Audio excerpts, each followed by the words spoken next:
Vanakkam and a very good afternoon to your dearest viewers. This is Afrin once again welcoming you all to a Facebook live session presented by Sims Hospital Chennai and is held on every Wednesdays and Saturdays between 4 to 5 p.m. So இன்னைக்கு ஒரு topic நம்மளுக்கு வந்து women and heart disease and அதுக்கு நம்ம கூட ஒரு expert இருக்காங்க, that is Dr. Jayanti, who is a senior consultant in cardiology and has an experience of more than 26 years, and ma'am is expertised in various interventions like coronary intervention, peripheral and renal interventions, and she's also expertised in Pacemaker implantation. Thank you so much for joining us, ma'am. It's a pleasure for us to have you here. So as I told you, இன்னைக்கு நம்மளோட topic வந்து women and heart disease. So முதல்ல let's start with asking what are the most common heart diseases நம்ம women's இருக்கிறது ma'am? Women அப்படின்னு பார்த்தீங்கன்னாக்கா they suffer from hypertension and they suffer from coronary artery disease னு சொல்லி இந்த chest pain and heart attacks அதெல்லாம் வருது. மென்னுக்கு எப்படி இருக்கோ அதே மாதிரி தான் விமென்க்கும். So especially when they get older above 65 இயர்ஸ்க்கு அப்புறம் பார்த்தீங்கன்னாக்கா அவங்களுக்கு disease pattern is the same as that in men. ஸ்பெஷலாக அப்படின்னு வந்ததுன்னா சில சர்டன் சப்செட்ஸில் மாதிரி ப்ரெக்னன்சி அந்த மாதிரி இருக்கும்போதும் மெனோபாஸ் அப்படிங்கிறதுல கொஞ்சம் டிஃப்ரென்சஸ் இருக்கும். Otherwise it's almost the same as that in men. Okay ma'am. So இப்போ ஆக்சுவலி என்ன டிஃப்ரென்ஸ் மேம் மென் அண்ட் விமெனுக்கு? ஏன்னா இப்போ நம்ம நேச்சுரலாக பார்க்கும்போது நிறைய மென்க்கு தான் ஹார்ட் அட்டாக் வந்துருச்சு, ஹார்ட் சர்ஜரி நடக்குது அப்படின்னு சொல்லிட்டு, விமென் வந்து பார்த்தீங்கன்னா கொஞ்சம் கம்மியாக தான் இருக்குது. And what is the reason, என்ன டிஃப்ரென்சஸ் இருக்குது? மெயினாக வந்து women don't take their illnesses seriously. They think that they are homemakers and they look after the others. அதில் அவங்களோட ஓன் சிம்டம்ஸை இக்னோர் பண்ணுவாங்க. ஸோ அவங்களே டாக்டரை ரீச் பண்ணுறது வந்து கொஞ்சம் டிலே. அப்படி அவங்களுக்கு சிம்டம்ஸ் ரொம்ப சிவியராக இருந்து அவங்க வராங்க அப்படின்னா கூட there's always this gender bias. Even as doctors, women வந்து கொஞ்சம் ஏடிபிக்கலாக ப்ரெசென்ட் பண்ணுவாங்க, அது ஹார்ட் டிசீஸாக இல்லாமல் கூட இருக்கலாம் அப்படின்னு சொல்லிட்டு டாக்டர்ஸ் அவங்கள அப்ரோச் பண்ணுறதே வந்து கூட கொஞ்சம் டிஃப்ரெண்ட்டாக இருக்கும். They may not even think that she is suffering from a heart ailment. There may be delay in the diagnosis, there may be delay in the treatment initiation. So எல்லாமே அதனால தான் வந்து there is an apparent appearance of a difference in the care. Okay ma'am. So நீங்கள் சொன்னீங்க symptoms women வந்து கொஞ்சம் atypical symptoms கொடுப்பாங்கன்னு சொல்லிட்டு. So what are the symptoms that women have when they having a cardiovascular diseases? So யூஸ்வலாக வந்து heart attack அப்படின்னாக்கா typical pain வந்து அப்படியே compressive mid chest pain.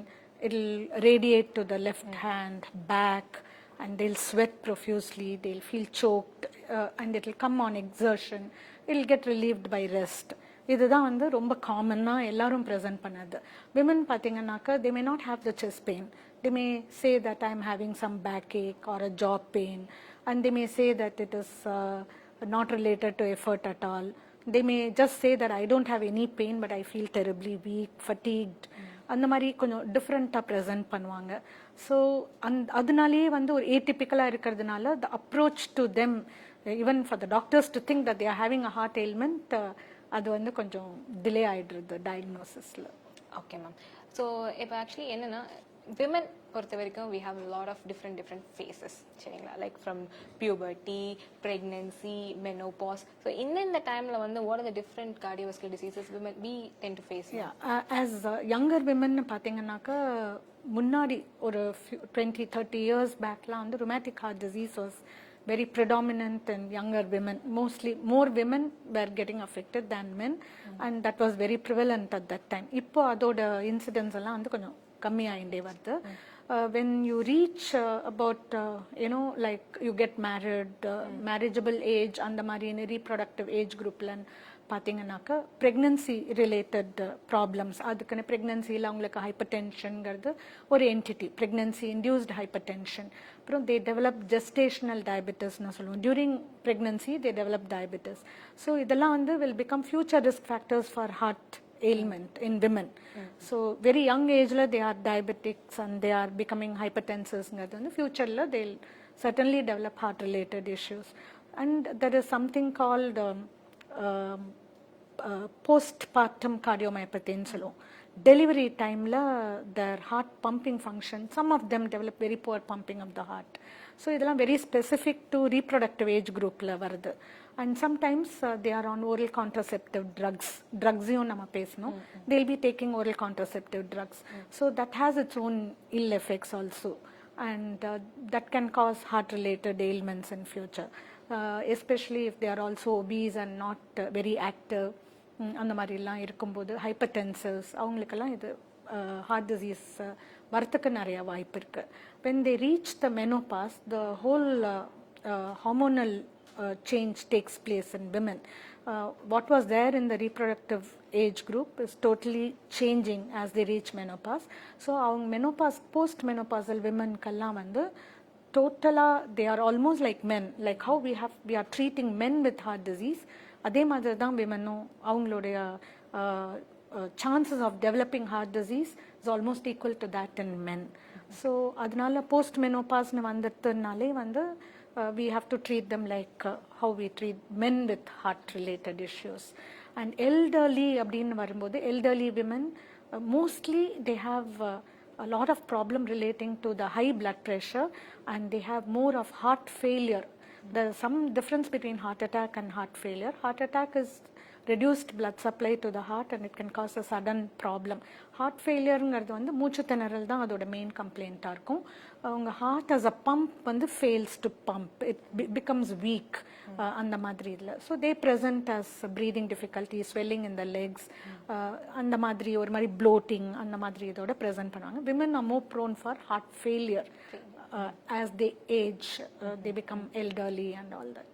Actually இந்த டாப்பிக்லேயே எனக்கு வந்து நிறைய கொஷின்ஸ் இருக்கு ma'am. I think I start with few basics. இப்போ நீங்கள் ரிஸ்க் ஃபேக்டர்ஸ் பற்றி பேசும்போது hyper tension, sugar and pregnancy, அதெல்லாம் வேறு என்னெல்லாம் மேம் ரிஸ்க் ஃபேக்டர்ஸ் இருக்குது விமனுக்கு? விமனுக்கு வந்து obesity and physical inactivity is one of the most important risk factor. Women think that they are working basically. இப்போ எல்லாருமே வந்து equal. See, everybody works, both men and women go to work, office னு போவாங்க. எல்லாருமே equally stressed, equally exposed to all the environmental factors. But என்னன்னா basically அவங்க நினைப்பாங்க நம்ம வீட்டில் எல்லா வேலையும் செஞ்சுட்டோம். So they think that they have done enough work for that day. But they are not physically active. வெறும் routine cooking and cleaning அதெல்லாம் வந்து physical activity கிடையாது. It must be real labor kind of. So which they were doing in the earlier days. But now we have machines for everything. So அது வந்து physically நம்ம active கிடையாது. So adnal physical inactivity is very very important, and I will emphasize on that. Everyone should be physically active. So BP, sugar, high cholesterol, smokers, women smokers though are less commonly seen, but nowadays everybody has equal chances of getting into any of those habits. But women smokers are much more prone for developing heart diseases. Adoda heart disease or ill effects nariya வரத்துக்கு விமன்ல much more common. So they must stop smoking. If they have such habits, they must be physically more active, reduce weight. Okay ma'am. I think நான் கொஞ்சம் ஃபிசியாலஜிக்கலாக போகலாம் ma'am. But என்னன்னா எல்லாருமே வந்து hyper tension and diabetic இது வந்து it's causing you heart disease. ஆனால் இது வந்து how is it causing you heart disease ma'am? Like what is the mechanism that is causing you the heart disease? So அது கொஞ்சம் brief. Okay. See, high blood pressureங்கிறது வந்து it's the blood pressure which is in the major blood vessel supplying blood to all parts of the body. So it's the pressure at which the blood is driven into any of the organs.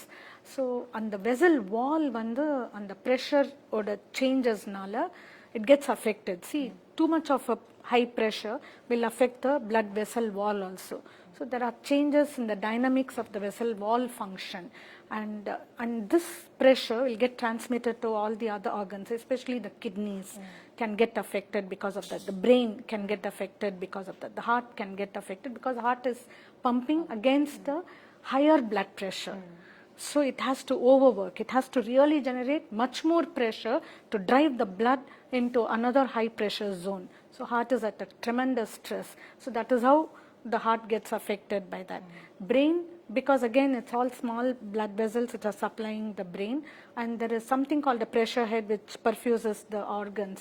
So whenever that happens, even minutest increases can actually damage the blood vessels. Small blood vessels can even rupture, can cause bleed in the brain. So blood pressure becomes very important as far as the brain is concerned. And kidney takes all the brunt because it has to, eliminate all the evils from our body, and it is at stress. So, and that's simply putting it.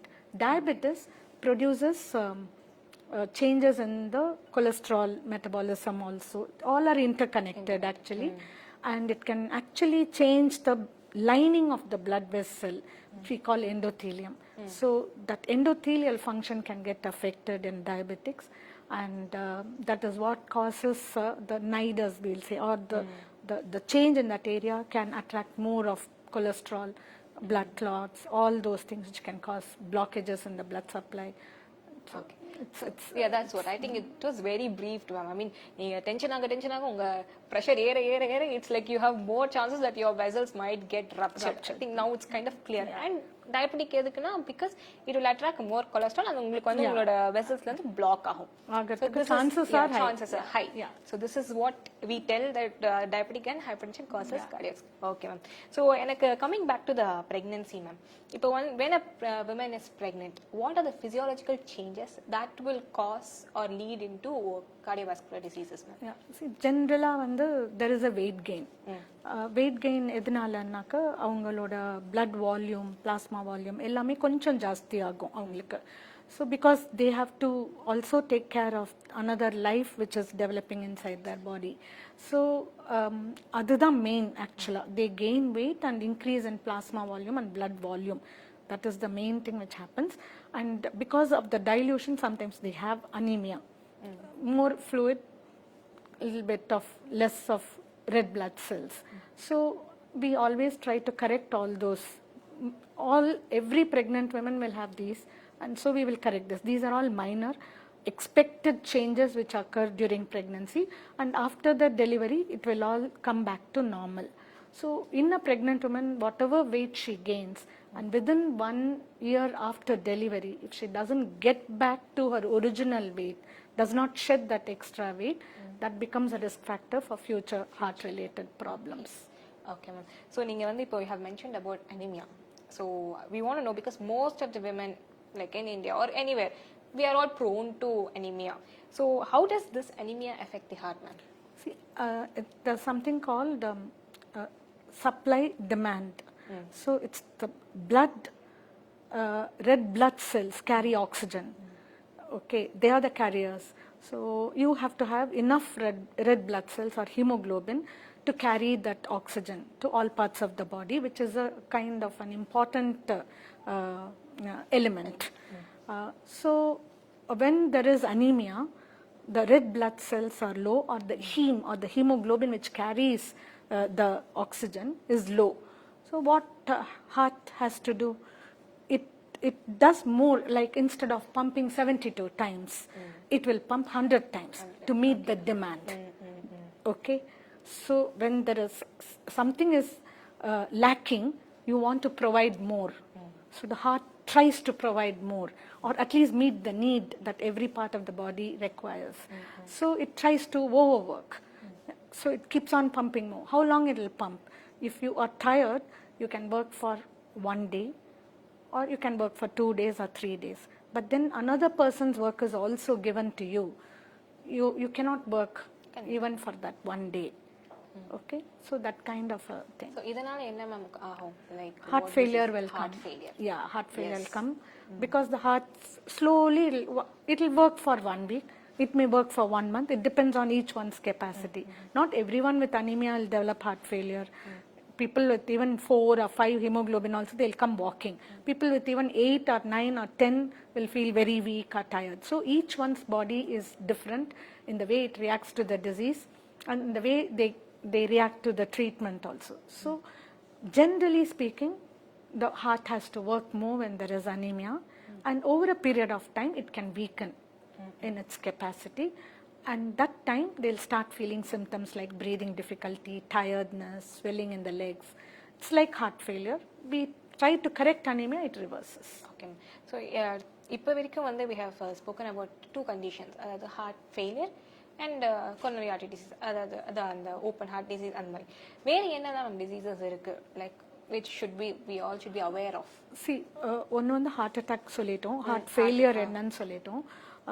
இன்னொன்று வந்து valvular heart disease. Valvular heart disease அப்படிங்கிறது வந்து we have 4 valves inside the heart, and நான் சொன்ன மாதிரி rheumatic heart disease, which is actually caused by an infection, a reaction to the infection, I should say. So that affects the valves. Valves either become narrowed or because they get damaged and they start leaking. So both are possible, and depends on which valve is affected.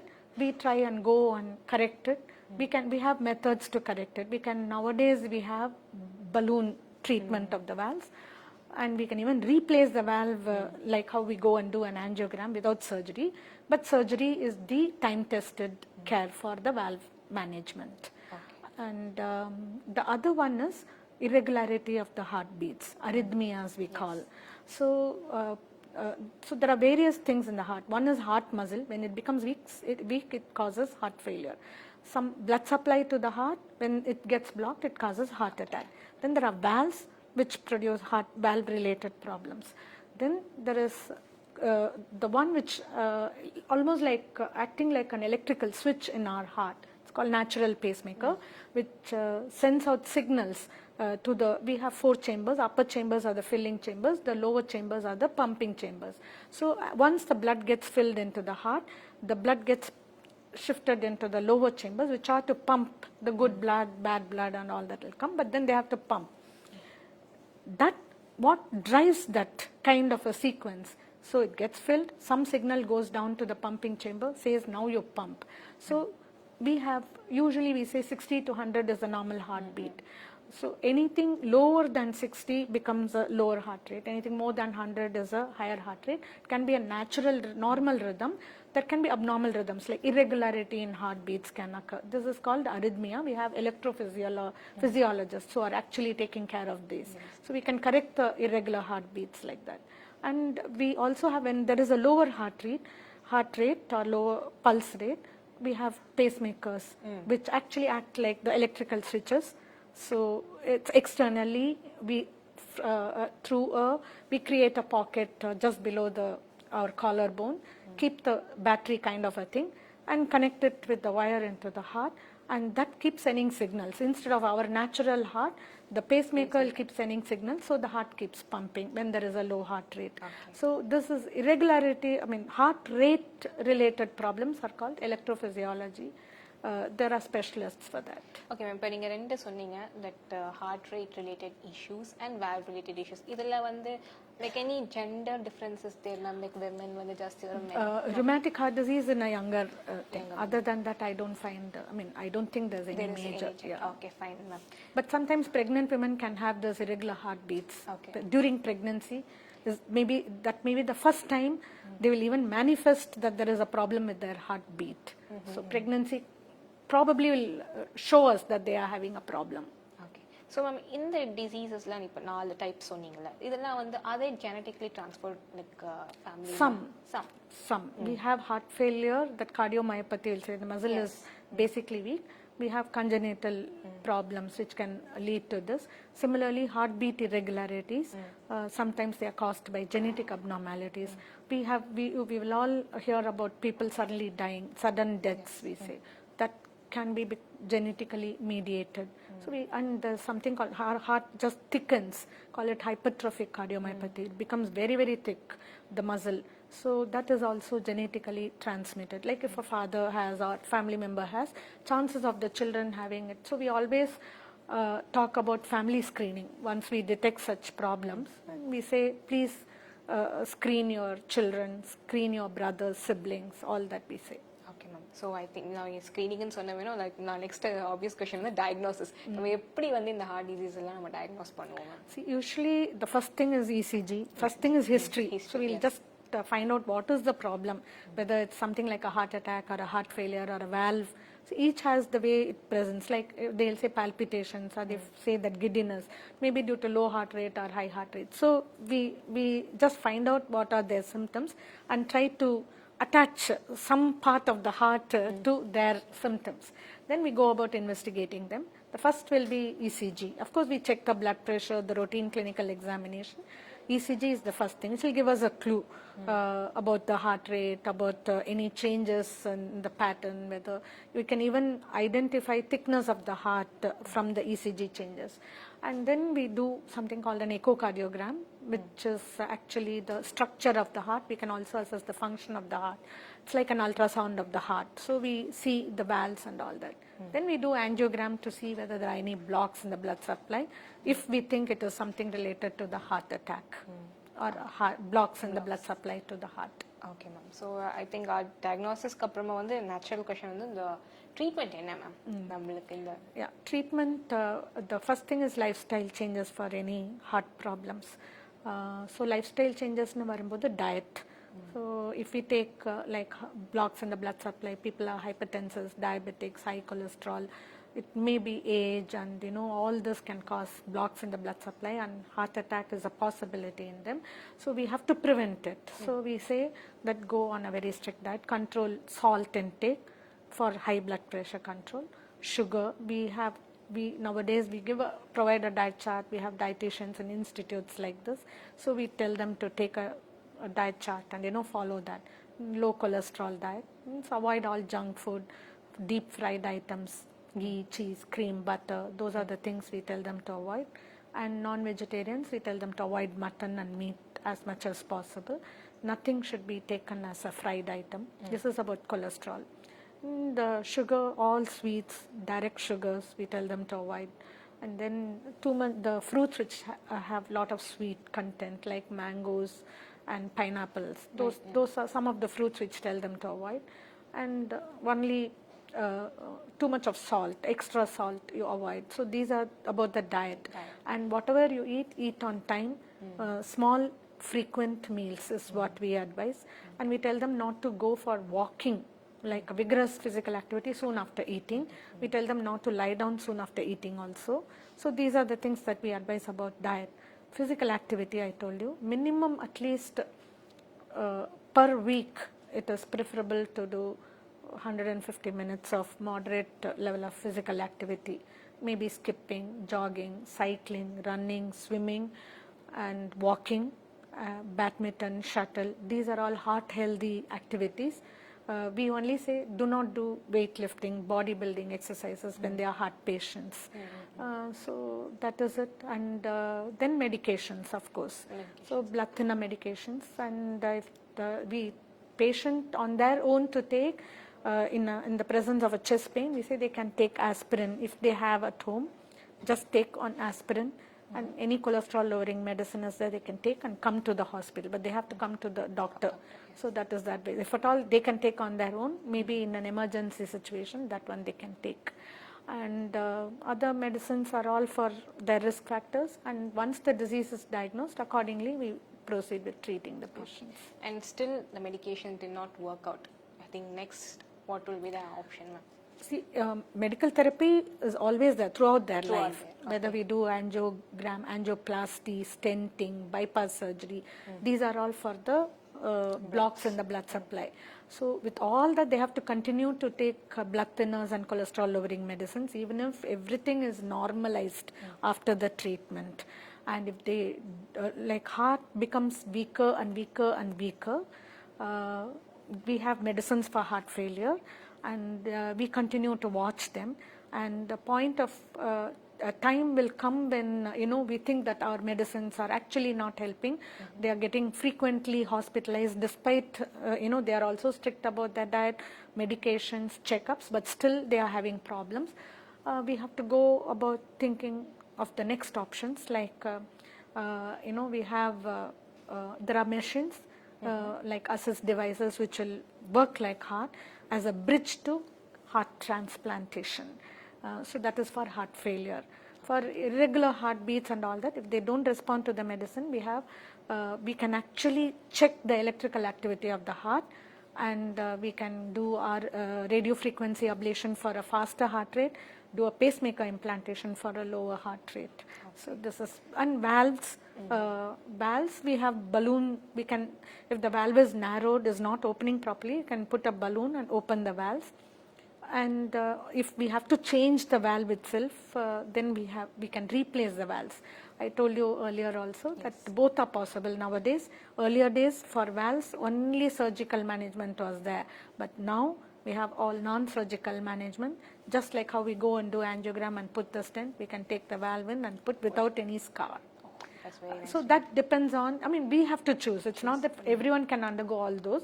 So we will see which patient is suitable for surgical management, which patient is suitable for non-surgical management, and then we talk to them accordingly. Okay. So I actually have an important question to ask them.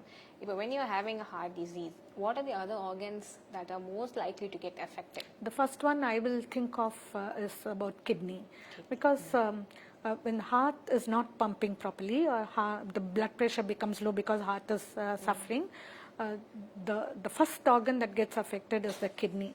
So we will always monitor the kidney functions. Of course, in heart failure, liver function also can become abnormal.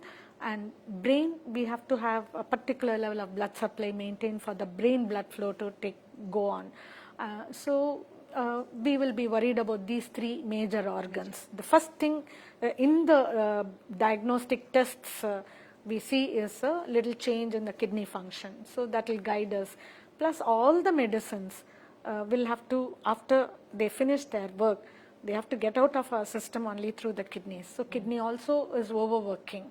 So that we also look at the aspects of our treatment producing any abnormalities in other organ systems. Even when we're taking medications, we still have to keep an eye on the kidneys. Yeah. Okay, ma'am. So already pregnancy pati nariya discuss pannirkom. So another question abina, if already a person is having, a mother is having a heart disease already, so but still she has planned for a pregnancy. So what do you think like you should advise her? See, it depends on what kind of disease she is having. If a valve disease abdin vanda, valve narrowed abdinaka, depends on the severity again. If it is only a mild disease, we allow them to go on with the pregnancy under careful supervision, and we tell them to avoid, there are some 3 stages in labor, like at the time of delivery, 3 stages. We say second stage is where, the whatever fluid gets collected and everything comes back into the bloodstream. So that can cause more of a problem. It's a fluid shift which happens, and they can become breathless and all that. So we tell them to avoid natural labor at that time. Assisted labor, either with a vacuum or forceps, or if necessary, we even tell the obstetrician to go ahead with the planned cesarean section. So that's about the valves. And if they are already undergone, if they have already undergone a valve replacement, the replaced valve is not a natural valve, like it may be a mechanical valve, it's a metal. So we put them on blood thinner so that it should not clot within. So blood, even if it comes in contact with air, like it falls, it becomes a clot. So inside our system, it should not become a clot. So they are put on strong blood thinners for lifetime, I should say. So if they are on blood thinners, then we have a pattern of how to, that blood thinner which we use can affect the development of the child. It can produce abnormalities in the child, like we say anomalies, congenital anomalies. Development itself of any part of the child's system can be abnormal. So we have to prevent that. So we stop it during that initial period. As soon as we come to know that they are pregnant, or even they are planning pregnancy, we can actually go on to other kind of blood thinners, which are injections, change this drug. So we have a pattern of doing it at 3 months, first 3 months what we can give, next 3 months in pregnancy what we can give. Then again during the time of delivery and any surgical management, how we should change these blood thinners. So I think it's too much going deep into it, but this is how we manage. And then pregnancy can itself have something called the dissection of the coronary arteries. The vessel wall will have 3 layers. They can just separate, and the blood can start streaming through the layers also. Called dissection. It can produce heart attacks in them. It's one of the major causes of heart attacks in a pregnant woman, dissection. So that time, like how we do stenting, probably we can do. Sometimes we have to manage them, depending on the condition of the patient. So whenever there is a problem, we try to save the mother. The child they can again have later. So, and heart failure and all routine managements. Some of the diseases, like they have something called the pulmonary hypertension. The blood supply, the vessel which connects the lungs and the heart, within that there can be high pressure. If that is there, that is more dangerous to the mother. So we tell them not to become pregnant. We counsel them, we say that you cannot become pregnant because your life will be in danger. So some diseases which are like that, where we say you cannot become pregnant. Some we can manage very easily, even we can even treat it during pregnancy. And some we have to very carefully watch, supervise and assist them in their labor. Yeah, some are like literally like a double squad. Yeah. Okay, ma'am. I think we have covered most of the major topics in the cardiovascular disease, and thank you so much, ma'am. And just like ma'am said, and even the previous sessions we were talking about, it was all mostly about the lifestyle changes, and like just how you eat, how you take rest, how you sleep, everything. It's all interlinked to your health, mind, body, and everything. And thank you so much, viewers. And maybe next week we'll meet up with different doctors with much more information. Thank you so much for joining us, ma'am.